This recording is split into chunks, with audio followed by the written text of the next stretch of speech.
Bienvenue à notre tour d'horizon géopolitique. Aujourd'hui, on plonge dans pas mal d'événements qui brassent les choses au Moyen-Orient et en Afrique du Nord. On se base sur une analyse assez récente qu'on a reçue. Oui. On va regarder les démonstrations de force de l'Égypte près d'Israël, la crise qui continue au Soudan, la situation toujours tendue au Liban, sans oublier les pressions sur l'Arabie saoudite, puis la montée en puissance militaire de l'Iran aussi. Exactement. Fait que notre but, c'est d'essayer de démêler un peu tout ça.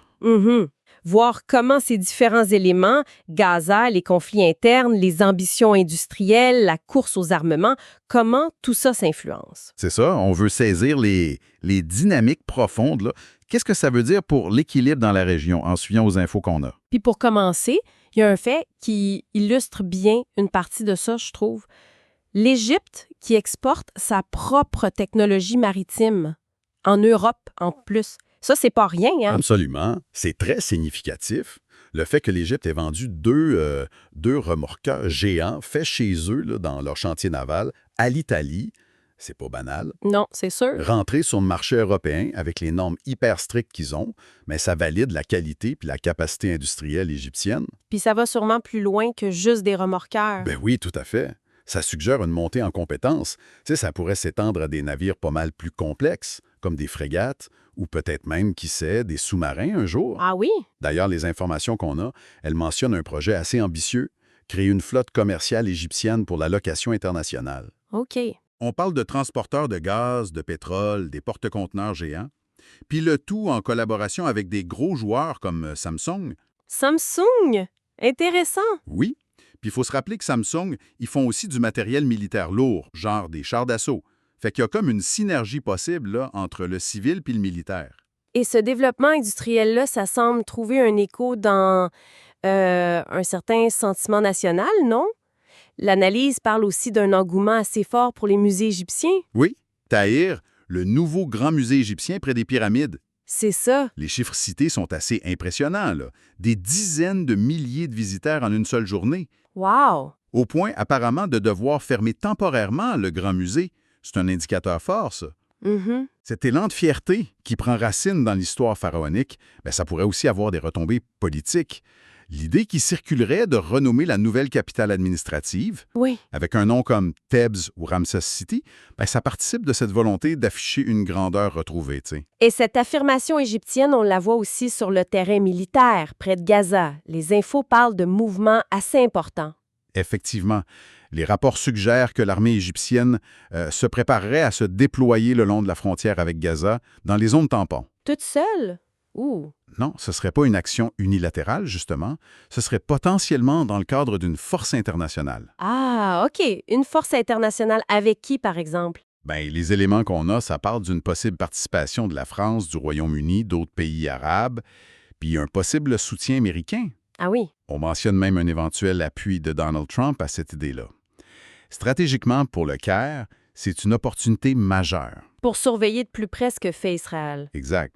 Puis avoir un levier pour, disons, imposer une trêve. Des médias israéliens comme le journal Maariv verraient d'ailleurs ça comme un gain politique clair pour l'Égypte, au détriment d'Israël. Surtout qu'il y aurait eu un échange un peu tendu entre les deux pays dernièrement. L'histoire du message d'avertissement. C'est ça qui est rapporté, oui. L'Égypte aurait demandé des clarifications après qu'Israël ait fermé la frontière sur leurs intentions par rapport aux accords de Camp David. Et la réponse d'Israël? D'après nos sources, Israël aurait parlé de problèmes de sécurité interne, contrebande d'armes, formation de groupes militants, sans accuser l'Égypte directement, là. Mais quand même. Mais c'est une zone sensible, il ne faut pas oublier qu'il y a déjà une force multinationale dans le Sinaï. Historiquement, elle était basée à Tiran et Sanafir avant que les îles soient redonnées à l'Arabie saoudite. Puis les médias israéliens, toujours selon les infos qu'on analyse, ils s'inquiètent de l'accumulation, jugée inhabituelle, de troupes et de matériel égyptien dans le Sinaï et des manœuvres organisées juste après la fermeture de la frontière. Ça fait jaser. Puis on parle même d'une possible manœuvre légale de l'Égypte pour gérer l'aide à Gaza. Oui, l'idée, ça serait que l'Égypte prenne en charge la distribution de l'aide en se basant sur le droit international. Ça mettrait Israël dans une position, disons, délicate. Et les États-Unis regarderaient ça? Ils étudieraient l'option, oui. Tout ça converge, tu vois. Le Caire semble marquer des points. Puis il profite peut-être aussi des difficultés internes du gouvernement Netanyahou. On y reviendra d'ailleurs. Pendant que la tension est beaucoup sur Gaza, Il y a un autre gros conflit qui continue dans la région, le Soudan. Et là aussi, ça bouge avec de nouveaux équipements militaires, semble-t-il. En effet, les forces armées soudanaises, l'armée régulière, l'IFSA, elles auraient reçu une livraison importante. Quoi donc? Des drones turcs Bayraktar, assez réputés pour leur efficacité, puis des systèmes de défense aérienne, avec des ingénieurs turcs en prime. C'est un bon coup de pouce technologique face à leurs adversaires, les forces de soutien rapide, les FSR. Ce qui expliquerait l'intensification des combats dont on entend parler. Fort probablement, oui. Les informations parlent de frappes aériennes plus nombreuses, menées par les FAS, par les drones turcs ou iraniens qui étaient déjà là, puis même par des avions inconnus. Les FSR auraient été repoussés aux abords d'El Fasher, qui est une ville clé, mais le coût humain est juste terrible. Des millions déplacés, une situation humanitaire décrite comme catastrophique. Puis les FSR, elles seraient en difficulté, elles demandent une zone d'exclusion aérienne, mais en même temps les accusent de recevoir de l'aide de l'extérieur. C'est exactement ça. Un chef FSR dissident aurait pointé du doigt un soutien des Émirats arabes unis qui passerait par le Tchad. Ah oui. Avec livraison de passeports tchadiens, puis même l'implication présumée du ministre tchadien de la Sécurité. C'est une accusation grave qui montre comment le conflit s'internationalise, puis en même temps, les FSR mèneraient une offensive sur une autre ville, El Obed. Et l'Égypte, dans tout ça, quelle est sa position d'après nos lectures? Bien, le Caire semble vouloir un cessez-le-feu, mais probablement conditionné à un retrait des FSR de certaines zones stratégiques, comme El Fasher. Pour éviter quoi? Pour éviter que le Soudan éclate, se fragmente. C'est un scénario cauchemar pour l'Égypte juste à côté. Mais le Caire a l'air aussi de vouloir éviter à tout prix une intervention militaire directe. Pourquoi donc? Bien, ça pourrait les entraîner dans une guerre asymétrique longue et coûteuse, alors que le pays essaie de se concentrer sur son développement interne, comme on disait au début. OK. Passons au Liban maintenant. Un autre point chaud.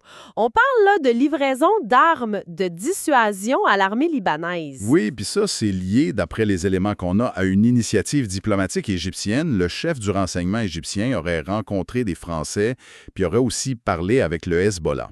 Pour leur dire quoi au Hezbollah? Essentiellement désarmés en échange d'une plus grande place sur la scène politique. Et ces armes pour l'armée libanaise, elles viendraient d'où? France, Égypte? Possiblement oui, des accords potentiels impliquant la France et l'Égypte, avec un financement qui viendrait de l'Arabie saoudite selon la source. L'idée derrière ça? L'idée affichée, c'est de renforcer l'armée officielle pour qu'elle puisse un jour contrôler les milices, comme le Hezbollah. On parle de systèmes de défense aérienne, peut-être même des avions de combat ou des drones français. Fait intéressant, après avoir reçu certains équipements, le chef de l'armée libanaise, Joseph Aoun, aurait adopté un ton plus ferme envers Israël. Mais en face, le Hezbollah, lui, continuerait de s'armer lourdement. C'est ce qu'affirme Israël, en tout cas.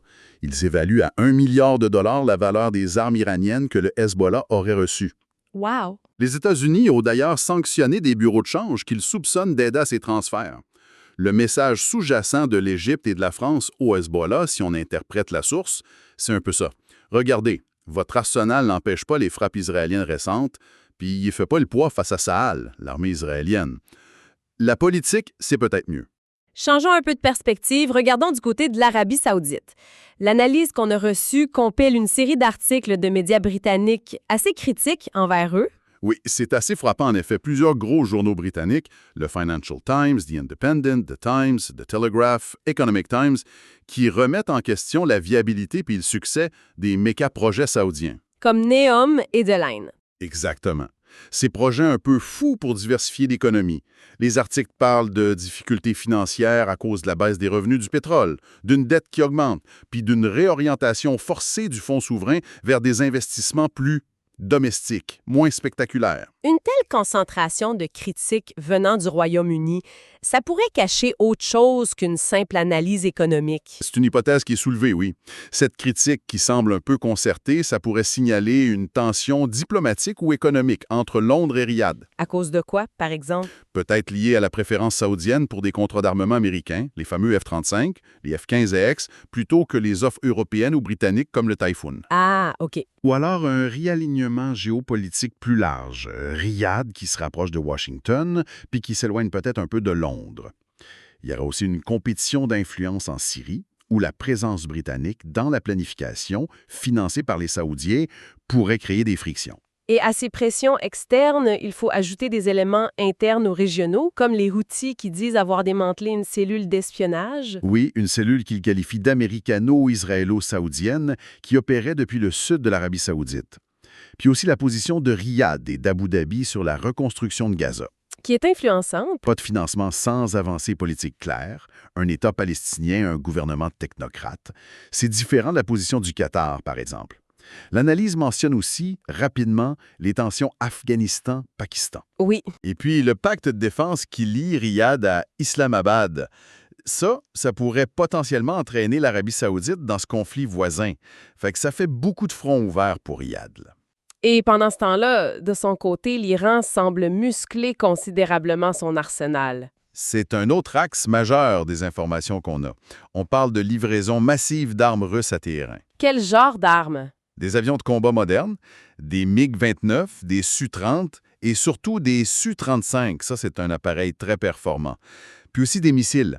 L'Iran déploierait aussi des systèmes de défense aérienne avancés. Comme? Notamment le S-400 russe et le HQ-9 chinois.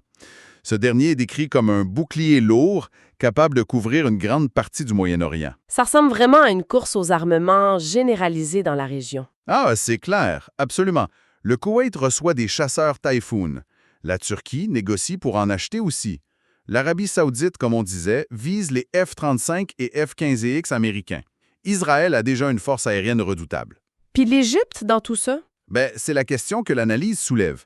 Dans ce contexte hyper compétitif, pour maintenir l'équilibre régional face à ces achats massifs, le Caire pourrait être amené à, disons, dévoiler ses propres capacités avancées. C'est-à-dire? On évoque même la possibilité d'avions furtifs égyptiens.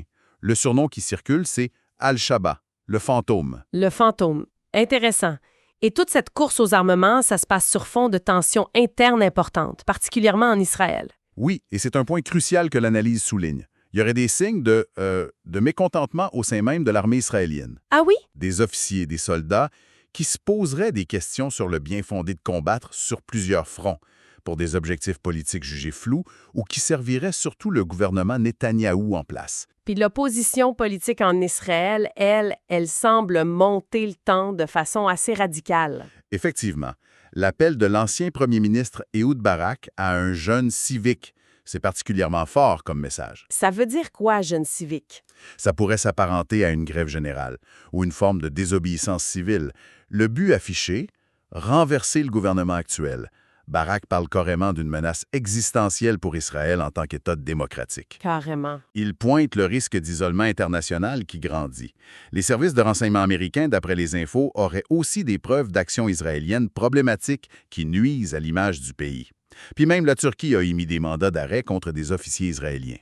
Wow! Toute cette pression interne, ça fragilise beaucoup la position de Netanyahou, puis ça influence forcément toute la dynamique régionale. Bon, on a brossé pas mal d'affaires.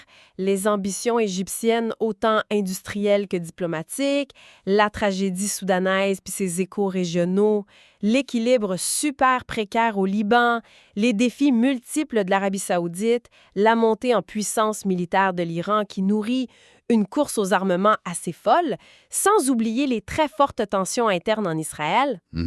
L'idée, c'était vraiment d'essayer de relier ces points pour avoir une vue d'ensemble un peu plus claire. Puis ce qui ressort de tout ça, je pense, c'est qu'on est vraiment dans une période de profonde reconfiguration géopolitique. Les anciennes alliances, elles bougent, des nouveaux rapports de force apparaissent. C'est complexe. Oui, c'est un mélange compliqué de pression interne économique, politique, sociale dans chaque pays, puis de rivalités externes qui sont exacerbées par les interventions de puissances globales ou régionales. Puis cette accumulation massive de matériel militaire partout, c'est sûr que c'est une source majeure d'inquiétude pour la stabilité future. Alors, pour finir, puis pour laisser matière à réfléchir, face à cette course aux armements généralisée puis à tous ces foyers de tension, est-ce que les efforts diplomatiques actuels, comme ceux menés par l'Égypte dont on a parlé, est-ce qu'ils ont une vraie chance d'empêcher une escalade régionale majeure? Ou est-ce qu'on assiste, au contraire, aux premières étapes d'une réorganisation beaucoup plus conflictuelle du Moyen-Orient? C'est une question ouverte, mais qui est pas mal essentielle, je crois.